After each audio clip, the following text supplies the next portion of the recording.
السلام علیکم ویورز، میں ہوں قاضی محمد حارث۔ ہمارے ایک دوست ہیں، ان کو بہت زیادہ احساس محرومی ہے اس حوالے سے۔ وہ اکثر یہ بات کرتے ہیں کہ کاش میں نبی کریم صلی اللہ تعالیٰ علیہ وآلہ وسلم کے زمانے میں پیدا ہوتا،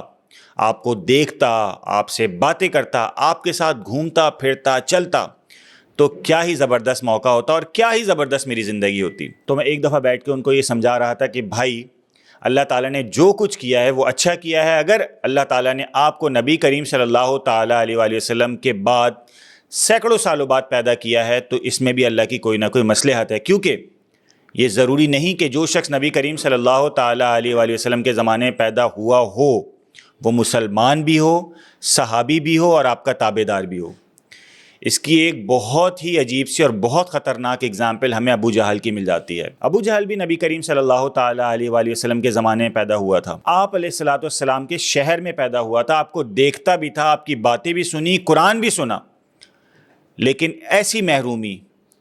کسی شخص کے حصے میں نہیں آئی جو ابو جہل کے حصے میں آئی، کہ جس کا نام نبی کریم صلی اللہ تعالیٰ علیہ وآلہ وسلم نے ابو جہل رکھا۔ وہ شخص جو خود کو ابو الحکم کہلایا کرتا تھا، بعد میں نبی کریم صلی اللہ تعالیٰ علیہ وآلہ وسلم کے نام دینے کے بعد ابو جہل کہلایا۔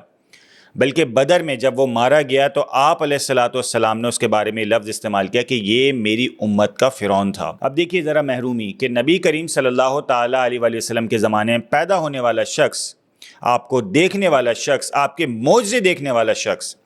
آپ کی پوری زندگی کا گواہ، قرآن سننے والا شخص اس قدر محروم ہے کہ معاذ اللہ آج تک اس کی مثال قائم ہے کہ بدقسمتی اور محرومی کی وہ ایک باقاعدہ مثال بن چکا ہے۔ آج کی اس ویڈیو میں ہم ابو جہل کی زندگی کا جائزہ لیں گے کہ کس طرح اس شخص نے محرومی کے ساتھ نبی کریم صلی اللہ تعالیٰ علیہ وآلہ وسلم پر نہ صرف یہ کہ مصیبتیں ڈھائیں بلکہ خود بھی اپنی زندگی اور آخرت عذاب بنا لی۔ کچھ لوگوں کو یہ بھی غلط فہمی ہے کہ معاذ اللہ ابو جہل نبی کریم صلی اللہ تعالیٰ علیہ وآلہ وسلم کا چچا تھا، جبکہ یہ بات بالکل بدیہی طور پر غلط ہے۔ اس کی وجہ یہ ہے کہ ابو جہل عرب کے جس قبیلے سے تعلق رکھتا تھا وہ بنو مخزوم تھا، جبکہ نبی کریم صلی اللہ تعالیٰ علیہ وآلہ وسلم کا جو قبیلہ تھا وہ بنو ہاشم تھا۔ اور ظاہر ہے کہ قبیلے الگ ہونے کی وجہ سے ابو جہل نبی کریم صلی اللہ تعالیٰ علیہ وآلہ وسلم کا چچا نہیں ہو سکتا۔ ابو جہل کا اصل نام عمر بن حشام تھا، اور عجیب بات یہ ہے کہ ابو جہل اپنی نیچر میں بہت زیادہ سخی آدمی تھا۔ ایک دفعہ قبیلہ بنو سلیم کے دو نوجوان مکہ آئے، وہ بہت بھوکے تھے۔ مکہ میں ایک ایک گھر میں جا کر وہ کوشش کر رہے تھے کہ کسی طرح کچھ کھانے کو مل جائے، لیکن کسی نے ان کو کچھ کھانے کو نہ دیا۔ تو ابو جہل نے جب دیکھا کہ وہ دونوں نوجوان بھوکے گھوم رہے ہیں تو ابو جہل نے ان کو اپنے پاس بلایا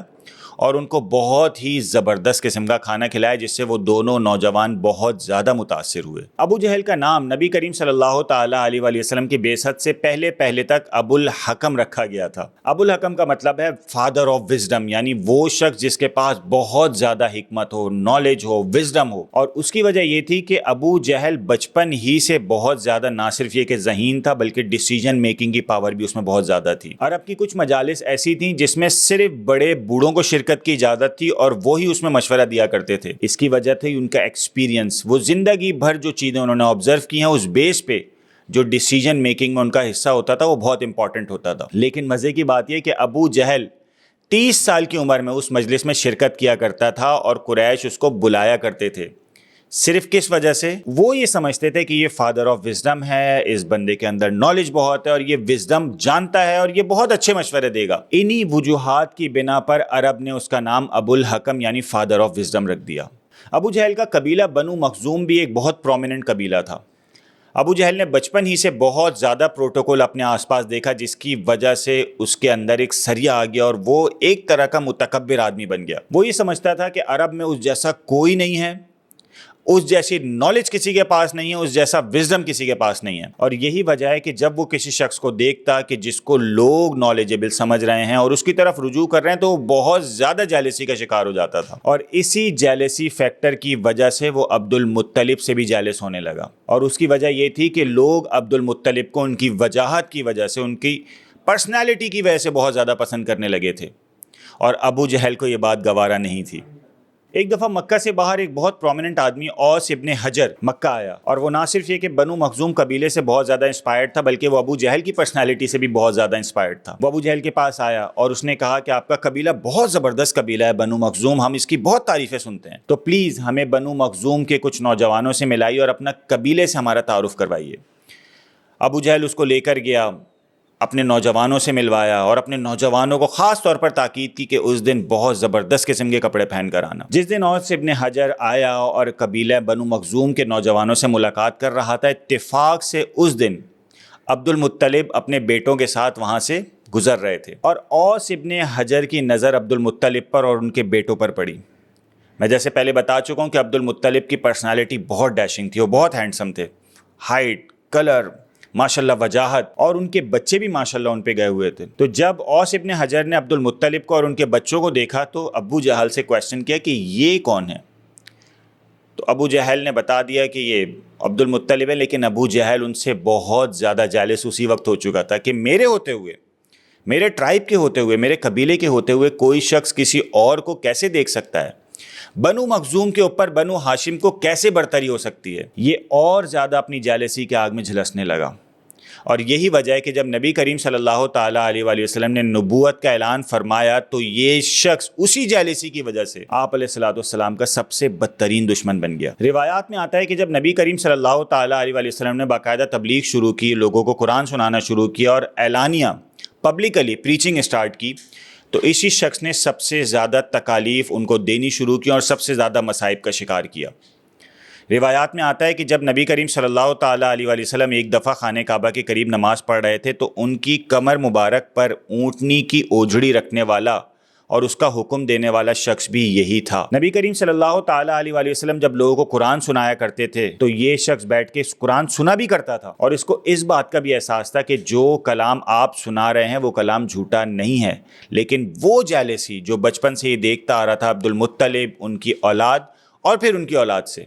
اس جالسی نے اس کو اسلام قبول کرنے سے ہمیشہ باز رکھا۔ اسی وجہ سے نبی کریم صلی اللہ تعالیٰ علیہ وآلہ وسلم نے اس کا نام ابو الحکم سے چینج کر کے ابو جہل رکھا کہ یہ کیسی وزڈم ہے جو سچ کو قبول کرنے سے روک رہی ہے، یہ کیسی حکمت ہے جو آپ کو دیکھتے بوجھتے اور جانتے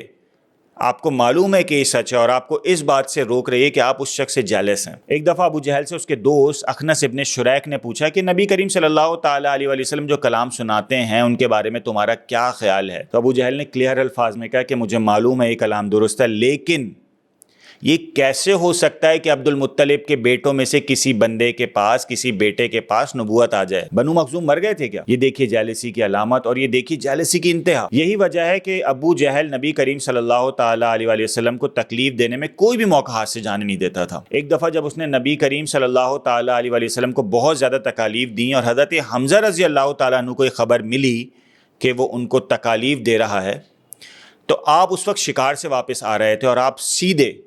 ابو جہل کے گھر پر پہنچے اور اس کا دروازہ کھٹکھٹایا۔ آپ کے ہاتھ میں اس وقت تیر کمان تھا اور آپ نے وہ تیر ابو جہل کے سر پر مارا اور آپ نے اس کو سخت سرزنش کی، اور آپ نے یہ الفاظ ارشاد فرمائے کہ اگر تمہیں لگتا ہے کہ میرا بھتیجا غلط ہے تو لو، میں بھی آج اسلام قبول کرتا ہوں۔ اور یہ وہ موقع تھا جب حضرت حمزہ رضی اللہ تعالیٰ عنہ نے اسلام قبول کیا، اور ابو جہل اس وقت بالکل حیران اور پریشان کھڑا ہوا دیکھ رہا تھا کہ کیسے اتنی پرومیننٹ شخصیت حضرت حمزہ رضی اللہ تعالیٰ عنہ نے اسلام قبول کر لیا، اور یہ اس کی کاز اور اس کے مقصد پر ایک اور کاری وار تھا۔ ابو جہل کی بدبختی کا یہ عالم تھا کہ وہ نبی کریم صلی اللہ تعالیٰ علیہ وآلہ وسلم، اسلام اور مسلمانوں سے نفرت میں اس قدر آگے بڑھ چکا تھا کہ جو کوئی بھی پازیٹیو خبر اس کو اسلام کے حوالے سے ملتی تھی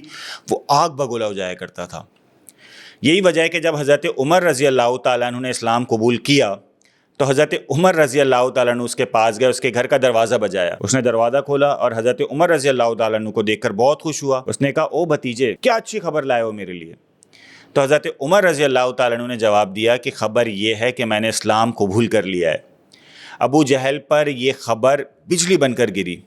اور اس نے یوں ہی دروازہ حضرت عمر رضی اللہ تعالیٰ عنہ پر بند کر دیا اور معاذ اللہ یہ جملہ ادا کیے کہ تم برباد ہو جاؤ، یہ تم نے کیسی بری خبر مجھے دی ہے۔ ابو جہل کو بالکل برداشت نہیں تھا کہ آس پاس کے لوگ جو خاص طور پر اس کے دوست تھے، پرومیننٹ لوگ تھے، لیڈرز تھے، وہ اسلام قبول کر رہے تھے۔ اور بات یہیں تک نہیں رکی، بلکہ اس کے اپنے بھائی عیاش ابن ابی ربیعہ رضی اللہ تعالیٰ عنہ نے جب اسلام قبول کیا تو ابو جہل کے ٹانگوں کے نیچے سے زمین نکل گئی،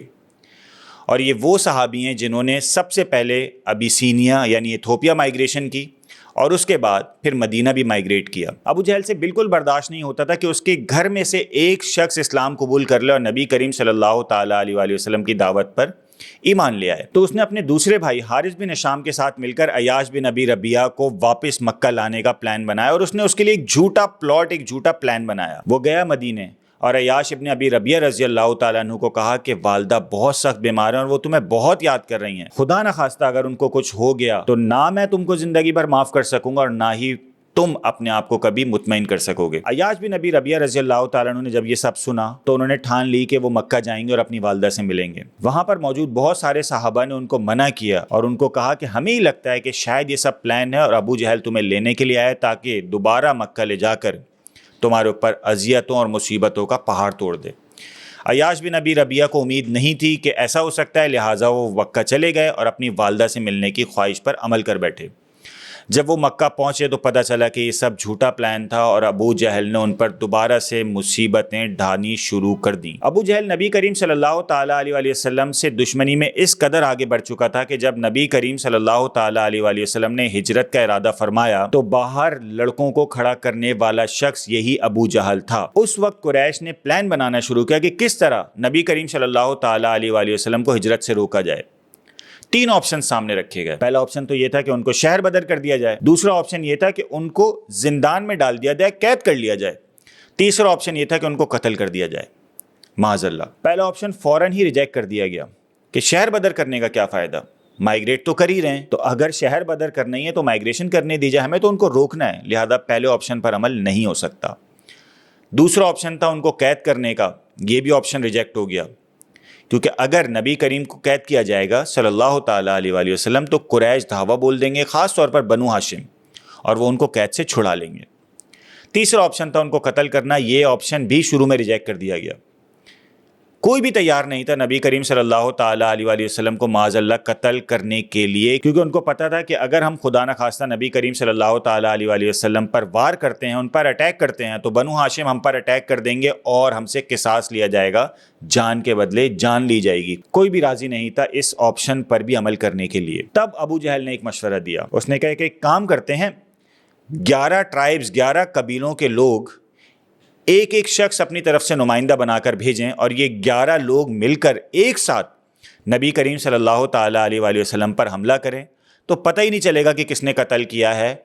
اس کی وجہ سے ہوگا یہ کہ قصاص والا عمل رک جائے گا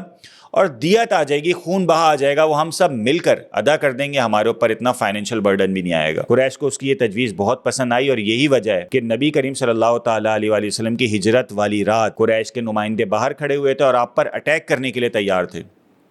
لیکن آپ نے سورہ یاسین کی ایک آیت تلاوت کی، ان کی طرف مٹی پھینکی اور آپ ان کو نظر بھی نہیں آئے اور آپ اپنے گھر سے نکل کر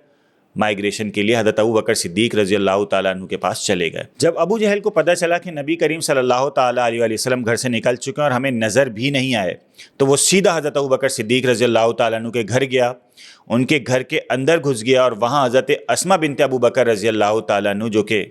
حضرت ابوبکر صدیق رضی اللہ تعالیٰ عنہ کی بیٹی تھی، ان سے پوچھا کہ کہاں ہیں ابوبکر اور محمد؟ انہوں نے جواب دیا کہ مجھے نہیں معلوم۔ تو اس بدبخت نے حضرت اسماء کو تماچا مارا۔ یہی وہ شخص تھا جس نے اعلان کیا کہ جو شخص نبی کریم صلی اللہ تعالیٰ علیہ وآلہ وسلم کو معاذ اللہ مردہ ہے زندہ مجھے لا کے دے گا، میں ان کو 100 سرخ اونٹ دوں گا۔ یہ سن کر قریش کے سارے نوجوان آپ علیہ الصلوۃ والسلام کو ڈھونڈنے لگے۔ اتنے میں ایک شخص جس کا نام سراقہ بن مالک تھا، اس کو پتہ چلا کہ ایک ان یوزول روٹ پر 3 لوگ جا رہے ہیں۔ اس نے کہا کہ 100 اونٹ کی بات ہے، جا کے دیکھتے ہیں کہ وہ کون لوگ ہیں۔ وہ وہاں پہنچا، جیسے ہی وہ نبی کریم صلی اللہ تعالیٰ علیہ وآلہ وسلم کے قریب ہونے لگتا تھا تو اس کی اونٹنی زمین میں دھس جایا کرتی تھی، اور جب وہ پیچھے واپس مکہ کی طرف آتا تھا تو پیر نکل جایا کرتے تھے اس ریت سے۔ اس نے 3-4 دفعہ ٹرائی کیا لیکن وہ کامیاب نہیں ہو سکا، تو وہ پھر پیدل گیا اور جا کے نبی کریم صلی اللہ تعالیٰ علیہ وآلہ وسلم سے ملا اور ان سے ملاقات کر کے ان کو یہ بتایا کہ اے محمد، میں آپ کی مخبری کرنے نہیں آیا، میں آپ کا پتہ لینے نہیں آیا، کیونکہ مجھے معلوم ہے کہ جس طرح میری اونٹنی زمین کے اندر دھس رہی تھی، آپ کوئی عام انسان نہیں ہیں، آپ کے لیے اللہ کی طرف سے مدد آئی تھی، میں صرف آپ سے ملنے آیا ہوں اور آپ کا دیدار کرنے آیا ہوں۔ تو نبی کریم صلی اللہ تعالیٰ علیہ وآلہ وسلم نے اس سے وعدہ لیا کہ تم میرے بارے میں کسی کو کچھ نہیں بتاؤ گے، اور اس کے بدلے میں تمہیں فارس کے بادشاہوں کے کڑے دیتا ہوں۔ یہ چیز بڑی حیران کن تھی سراقہ بن مالک کے لیے، اور وہ سن کر چلا آیا۔ اور یہی ہوا کہ جب عرب میں لوگ اس سے پوچھتے تھے کہ کہاں گئے ہیں، تو اس نے بتایا کہ مجھے نہیں معلوم کہ نبی کریم صلی اللہ علیہ وسلم کہاں گئے ہیں۔ اور بعد میں جب حضرت عمر رضی اللہ تعالیٰ عنہ کے دور میں مسلمانوں نے فارس فتح کیا،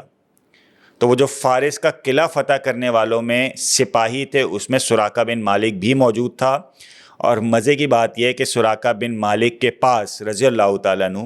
وہ کڑے آئے جو فارس کے بادشاہ کے تھے۔ اس طرح آپ کی پیشن گوئی بھی درست ثابت ہوئی۔ ابو جہل وہ بدبخت آدمی تھا کہ جب غزوہ بدر کے لیے وہ مکہ سے نکلا تو اس نے مکہ میں خانہ کعبہ کے پاس جا کے خانہ کعبہ کا غلاف پکڑا، اور اس کو پکڑ کے اس نے دعا کی کہ اے اللہ، اے اس گھر کے مالک، اس شخص کو برباد کر دے جس نے ہماری رشتہ داریوں کے درمیان دراڑیں ڈال دی، بھائی کو بھائی سے لڑا دیا۔ ابو جہل نے یہ دعا کی خانہ کعبہ کا غلاف پکڑ کے کہ اے اس گھر کے مالک، سچ کو فتح دے اور جھوٹ کو شکست دے، اور اس کی دعا قبول بھی ہو گئی، اور بیٹل آف بدر میں وہ مارا بھی گیا۔ ایک عجیب بات جو میں نے کتابوں میں پڑھی، وہ اتنی عجیب سنگین نوعیت کی ہے کہ جب جنگ بدر والے دن ابو جہل کو حضرت معاذ اور حضرت معوذ رضی اللہ تعالیٰ عنہما نے شدید زخمی کر دیا، اور وہ شدید زخمی حالت میں بیٹل فیلڈ میں میدان جنگ میں پڑا ہوا تھا، اور حضرت عبداللہ ابن مسعود رضی اللہ تعالیٰ عنہ اس کو قتل کرنے کے لیے آئے، تو اس نے کہا رک جاؤ، مار تو تم مجھے دو گے، لیکن جب مجھے مارو تو میری گردن ذرا نیچے سے کاٹنا۔ عجیب بات یہ ہے کہ عرب میں ایک ٹریڈیشن تھا کہ جب بھی کوئی جنگ ہوتی تھی تو مخالف گروہ اور مخالف آرمی کے وہ لوگ جو پرومیننٹ لیڈر ہوا کرتے تھے، ان کی گردنیں کاٹ کے باقاعدہ طور پر ایگزیبیشن میں لگائی جاتی تھیں۔ بعد میں ان کو دیکھا جاتا تھا کہ یہ بھی مارا گیا، یہ بھی مارا گیا، اور یہ بھی مارا گیا۔ تو ابو جہل نے حضرت عبداللہ ابن مسعود رضی اللہ تعالیٰ عنہ کو کہا کہ مجھے جب قتل کرو تو میری گردن ذرا نیچے سے کاٹنا، تاکہ جب تم ساری گردنیں رکھو تو میری گردن الگ پرومیننٹ نظر آئے، میری گردن اوپر نظر آئے، اور سب لوگوں کو پتہ چلے کہ میں قریش کا کوئی عام بندہ نہیں تھا، آپ نے قریش کا کوئی عام آدمی نہیں مارا ہے، بلکہ ایک پرومیننٹ لیڈر، ایک ابو الحکم، ایک بہت بڑا لیڈر مارا ہے۔ اس حد تک متکبر آدمی اور جیلسی میں اس حد تک نبی کریم صلی اللہ تعالیٰ علیہ وآلہ وسلم سے بڑا ہوا۔ یہ شخص آج مثال بن چکا ہے۔ آپ کسی شخص کو بھی، چاہے وہ بد سے بدترین آدمی ہو، اگر اس کو ابو جہل کہہ دیں تو وہ ناراض ہو جاتا ہے۔ میں نے اپنے دوست کو آخر میں یہی بتایا، میں نے کہا کہ نبی کریم صلی اللہ تعالیٰ علیہ وآلہ وسلم کی بعثت کے اتنے سال گزرنے کے بعد اگر اللہ نے تمہیں پیدا کیا تو اس میں بھی حکمت ہے۔ خدا نخواستہ اگر ہم اس دور میں پیدا ہوتے اور ابو جہل یا اس کے ساتھیوں میں سے ہوتے تو کتنی بڑی محرومی ہوتی۔ اللہ نہ کرے زندگی بھر کا اور موت کے بعد والی زندگی کا احساس محرومی اور بدبختی ہمارا مقدر بن جاتی۔ ہم ابھی پیدا ہوئے ہیں، اللہ نے ہمیں ابھی پیدا کیا، ہم نبی کریم صلی اللہ تعالیٰ علیہ وسلم سے محبت کرتے ہیں۔ جہاں تک رہی بات ان سے ملنے کی، ان سے بات کرنے کی، ان کو دیکھنے کی، ان کے ساتھ رہنے کی، تو انشاءاللہ جنت میں یہ شوق بھی پورا کر لیں گے۔ مجھے امید ہے آپ کے لیے ویڈیو بہت زیادہ فائدہ مند رہی ہوگی، اور آپ نے ایک ایسے شخص کی جو بدبخت ترین آدمی تھا، اس کی زندگی کے بارے میں بہت کچھ جانا ہوگا، اور یہ سیکھا ہوگا کہ کس طرح جیلسی، تکبر ایک شخص کے لیے دائمی بدبختی کا ثبوت اور وجہ بن سکتی ہے۔ انشاءاللہ نیکسٹ ویڈیو میں پھر کسی اور ٹاپک کو لے کے انشاءاللہ ڈسکشن کریں گے۔ تب تک کے لیے مجھے اجازت دیجیے۔ اللہ حافظ۔